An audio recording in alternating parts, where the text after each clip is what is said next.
Presta atenção, a questão da Bíblia não tem a ver com fé necessariamente. É bom te deixar isso aqui claro. Que uma função até da teologia é explicar essa diferença. Uma coisa é sua fé, que você pode abalizar sua fé na Bíblia. Isso é uma coisa. Outra coisa é que a Bíblia é um livro histórico e filosófico. Você não precisa ter fé para ler a Bíblia. Justo. Está dando certo há 2000 anos, não tem nenhuma contradição há 2000 anos. Desde que foi publicada, nenhum arqueólogo, nenhum cientista, nenhum historiador, ninguém conseguiu falar, isso aqui não bate. Não, essa história está mal contada. E foi escrita por centenas de homens diferentes em milênios de distância e tudo bate, tudo confere. Tudo que está escrito lá. E outra coisa, você não precisa ser de fé para praticar o que está escrito, porque a maioria das pessoas já acredita que aquilo é verdade. Por exemplo, honrar pai e mãe. Você precisa ser evangélico, católico ou espírita para honrar pai e mãe? Não. Se você perguntar na rua, as pessoas vão falar, cara, esse é o certo. É ou não é? Não roubar, não matar. Não roubar, não matar, não trair a esposa, ser fiel ao esposo. Você precisa ser crente para ser fiel no casamento? Você precisa ser católico para isso? Ou é o senso comum Justo. de moralidade ou do que for? Justo. Você está entendendo? Então, assim, a Bíblia, na verdade, ela é um manual de instrução do ser humano, assim como você compra uma geladeira e vem um manual de instrução. É lógico que as religiões se apoderaram da Bíblia e a usam a seu favor. Mas a Bíblia deveria ser um livro obrigatório nas escolas. Eu defendo um ensino bíblico nas escolas não religioso. Não estou defendendo o ensino religioso. Total. O ensino bíblico. Usando a Bíblia como livro histórico e filosófico para levar um conhecimento às crianças e aos adolescentes que reduziria muito problemas sociais como a marginalidade, problemas com drogas, problemas familiares seríssimos e outras coisas, até de caráter. Por exemplo, a Bíblia fala que você tem que falar a verdade. Porque muitos problemas a gente tem na sociedade porque as pessoas mentem. Né? As pessoas enganam, as pessoas roubam. Ou seja, a Bíblia fala, isso não pode. Se a gente seguisse a Bíblia, o mundo seria melhor, independente da religião. Foi por isso que ela foi deixada. Ela tem um propósito que ela foi Exatamente, deixada. é um manual de vida do ser humano. Então, assim, no Powerhouse, esse ano eu falei sobre a parábola do bom samaritano. E usei a parábola do bom samaritano para aplicar na vida empreendedora. Cara, foi demais. A gente recebeu milhares de testemunhos, depoimentos. A que eu quero usar hoje é a parábola do filho pródigo. Como é que é a parábola do filho pródigo? É um filho de um multimilionário, tinha ele e o irmão. A Bíblia diz que ele chega para o pai dele. Primeiro vamos esclarecer o que é uma parábola. Parábola é uma história representativa, ilustrativa. Jesus usava muito parábola para você entender é um storytelling. Tá. Para você entender de uma forma mais clara. É tipo uma analogia no É uma formato de analogia, história. é uma analogia, né? Você perguntava alguma coisa para Jesus, se a resposta era muito difícil, ele te respondia com uma parábola para você entender. Justo. Aí eu falei assim, Era um Jesus, contador de história. Era um contador de história clássico. perito. Eu falei assim, Jesus, o que é isso? O que é aquilo? Ele falou, bom, é como um grão de mostarda e começar. História. Entendeu? Então, entendi. Na parábola do filho pródigo, a história é o seguinte, então, é ilustrativo.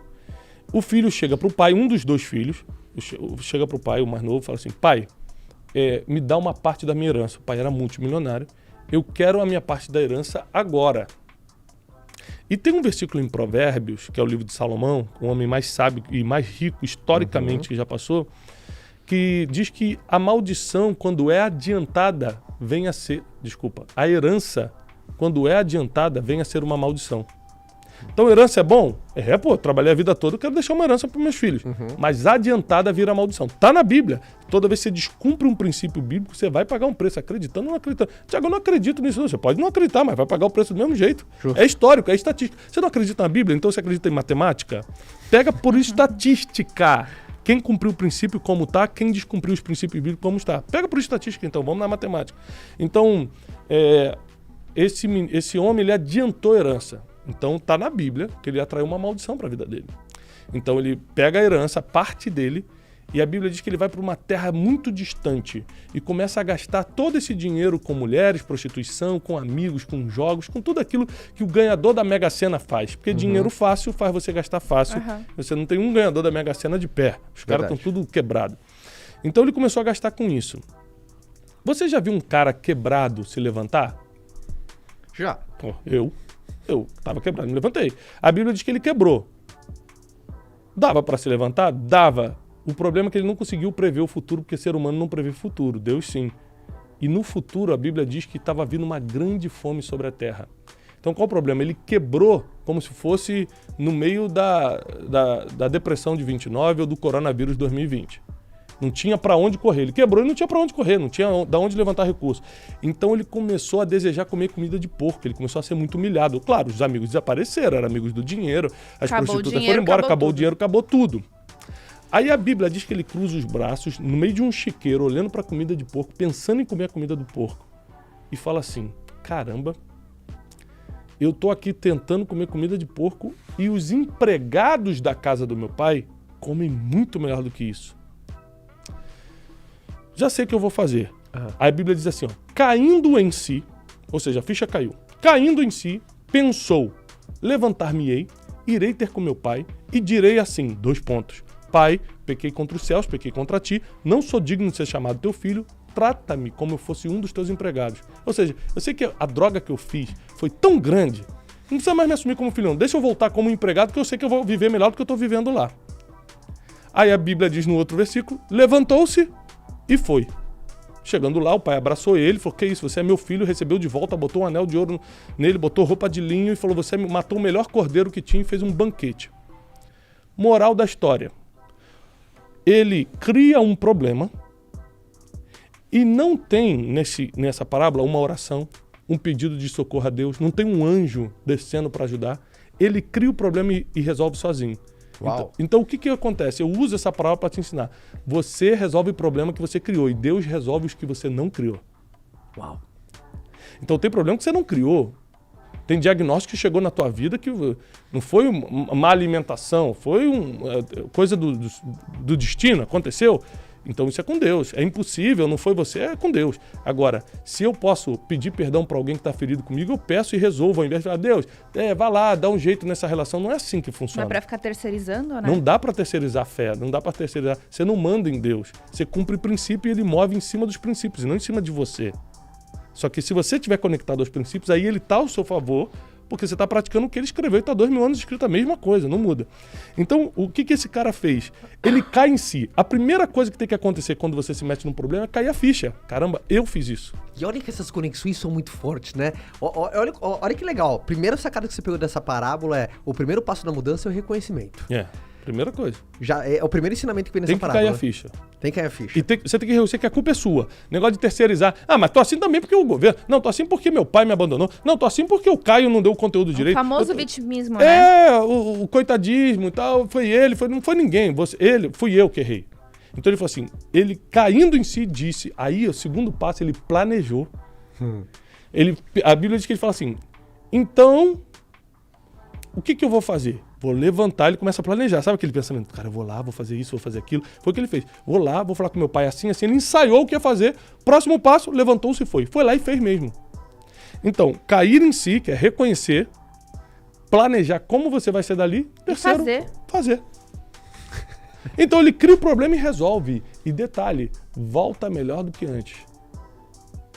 Volta melhor do que antes. Então, existem experiências que você precisa passar para você ser melhor do que é hoje. Agora, se você vai ter o grande lance de ter aquela sacada e falar, puxa, eu tô errado, eu não deveria ter feito isso, eu vou me arrepender. Porque o problema com Deus, agora usando minha parte de teólogo aqui, não é você errar, é você não se arrepender. Verdade. Esse é o grande problema. Verdade. Então, qualquer um aqui está sujeito a erros, porque nós somos seres humanos. Agora, você não se arrepender mostra que o seu coração não quer mudança. Porque o arrependimento é o primeiro demonstrativo de transformação. Ninguém que quer mudar de verdade está com o coração duro. Não, é assim mesmo. Se quiser ele que venha pedir perdão. Isso não existe. Quem quer mudar de verdade está disposto a pedir perdão, a se arrepender. Não, desculpa, fui eu. Ou seja, deixar a ficha cair. Esse é o grande ensinamento da parábola do filho pródigo que a gente pode utilizar em qualquer coisa. Se eu for falar para empresário, eu uso isso. Gente, você criou um problema na sua empresa? Vai lá e resolve. Contrata o consultor certo agora, tira do teu prolabore e bota no caixa da empresa. Dá um jeito. Você criou, você resolve. Boa. Entendeu? Aquele senso de autorresponsabilidade, né? Exatamente. Não fica terceirizando, não, porque se eu conseguir um contratinho agora com fulano, não, porque se... Não, vai lá e resolve. Né? Eu posso encaixar a parábola do filho pródigo em qualquer coisa. No casamento, aí eu brinco. Aí eu vou fazer 16 anos de casado essa semana, né? A gente já resolveu vários problemas no casamento. Pra gente estar feliz hoje, a gente teve que vir se adaptando ao longo dos 16 anos, né? E vários problemas que nós tivemos não foi problema do acaso, foi problema que eu criei. Era só eu ter botado a toalha no lugar. É só eu ter chegado na hora que eu prometi. Olha, ó, o cutucado aqui, ó. Ó o chute aqui embaixo da mesa. Era só eu ter ficado mais com as crianças no tempo que ela pediu pra ficar. Sabe, coisas assim? Sim. Então, é muito importante que, ao errarmos, a gente reconheça, planeje como vai sair daquele erro e vá lá e faça. Você tá arrependido das toalhas? Interrompendo esse vídeo rapidão para te mostrar uma fonte de renda que você vai construir através da internet, que mais de 150 mil alunos já tiveram acesso a essa fonte de renda e estão conseguindo ter ganhar dinheiro através da internet de forma passiva, renda passiva, construindo diversas fontes de renda. Então vai lá conferir que quem chega primeiro bebe água limpa. Então confere lá para você também ficar por dentro dessa novidade aí e conseguir ganhar dinheiro através da internet. Confere aí o primeiro link da descrição.